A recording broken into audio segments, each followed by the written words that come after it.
શહેરની આયેશા હજ ઉમરા ટૂરના સંચાલકે સૌપ્રથમવાર ઉમરાના હજીઓ માટે સૌપ્રથમવાર વડોદરા હરણી એરપોર્ટ ખાતેથી ઉમરા યાત્રાનો પ્રારંભ કરાવ્યો હતો। આજવા રોડ પરના અંબર કોમ્પ્લેક્સમાં આવેલ આયેશા હજ ઉમરા ટૂરના સંચાલક ઇકરામ પઠાણ દ્વારા મક્કા મદીના જવા માટે ઉમરાનું વડોદરા હરણી એરપોર્ટ ખાતે સૌ પ્રથમવાર આયોજન કરવામાં આવ્યું છે, જેના પરિણામે હાજીઓ તેમજ તેમના સ્નેહીજનોમાં આનંદની લાગણી ફેલાઈ હતી। વડોદરાના આંગણેથી હરણી એરપોર્ટ ખાતેથી ઉમરાનું આયોજન થતા ઉમરા યાત્રીઓના સ્નેહીજનો પણ હરણી એરપોર્ટ ખાતે આવી પહોંચ્યા હતા અને ઉમરા યાત્રીઓને ઉષ્માભેર સન્માન સાથે હરણી એરપોર્ટ ખાતેથી વિમાનમાં વિદાય આપી હતી।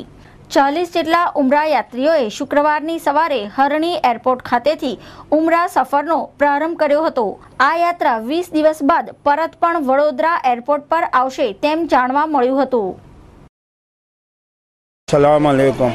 हम बड़ौदा से उमरा के लिए मक्का और मदीना मुनव्वरा की ज़ियारत के लिए हम जा रहे हैं पहली मरतबा।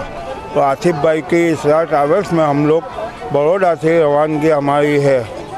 20 દિવસનો પ્રવાસ છે। મુંબઈ વડોદરા એરપોર્ટથી વડોદરા એરપોર્ટનો પ્રવાસ છે અને ટોટલ 40 હાજી છે।